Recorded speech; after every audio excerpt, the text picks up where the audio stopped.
Hi, Han Panthers. Welcome back to Bedtime Stories with Mrs. Hankerson. Tonight we're going to read How I Met My Monster, and that's written by Amanda Knoll, and it's illustrated by Howard McWilliam. I hope you enjoy it.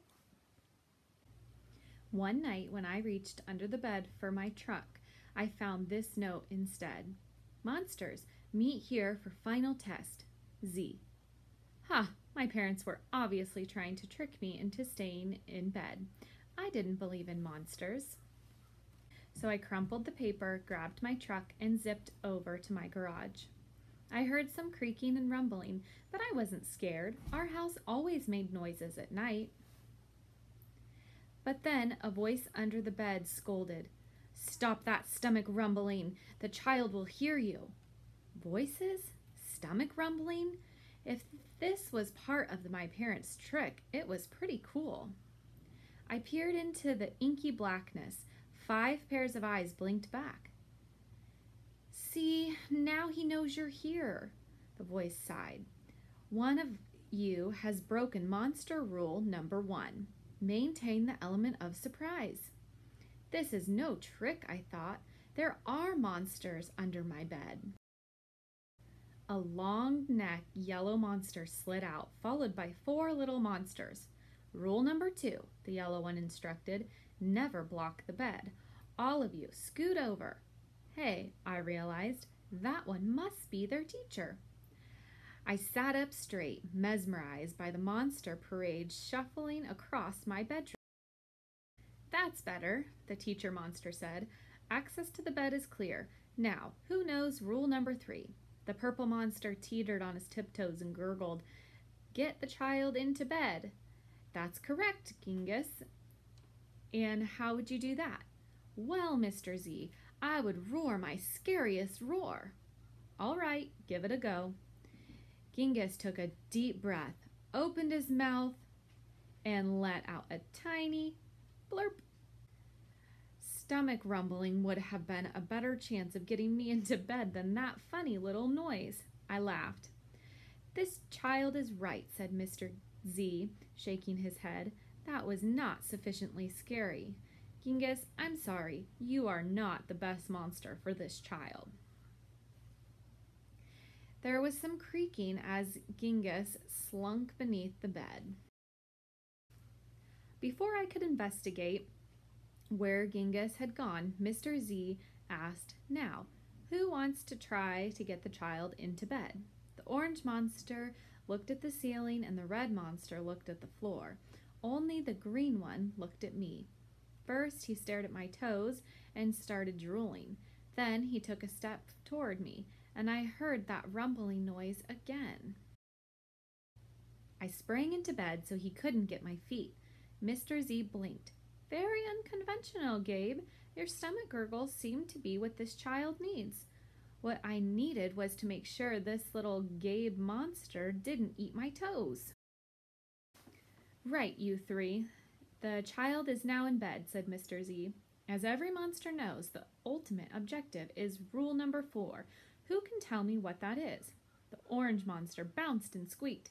"Keep the child in bed until it falls asleep." "Correct, Morgan.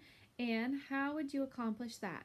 Shadow puppets, she squeaked again.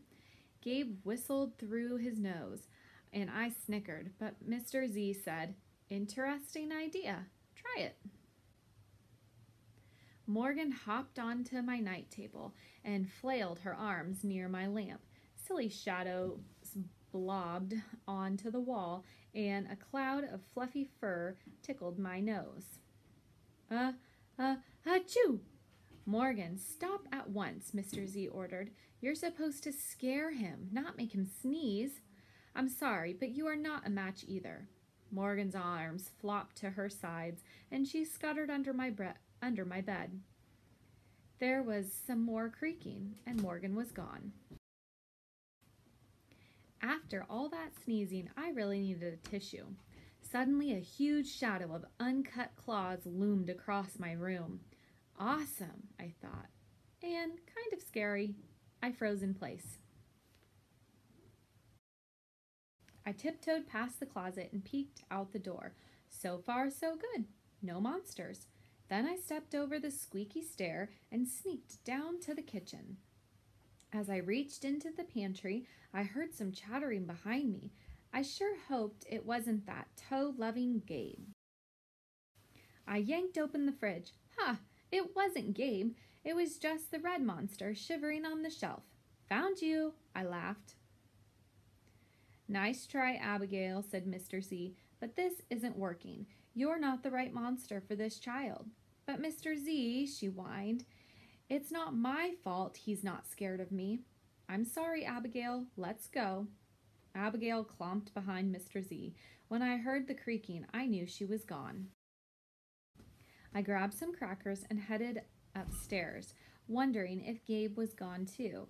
I munched all the way down the hall, then went into the bathroom to brush my teeth again. When I opened the door a minute later, Gabe was definitely not gone. He was right there, and he was huge. I charged into my room and slammed the door. When I leapt into bed, I knew my toes were safe.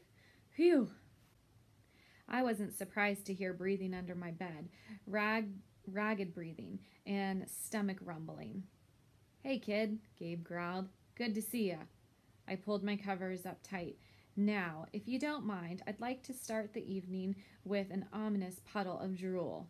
I peeked over the edge of my bed. Green ooze spread soundlessly from underneath. Then the bed quivered as Gabe unfurled his spiky tail. Well, this looks quite promising, Mr. Z noted.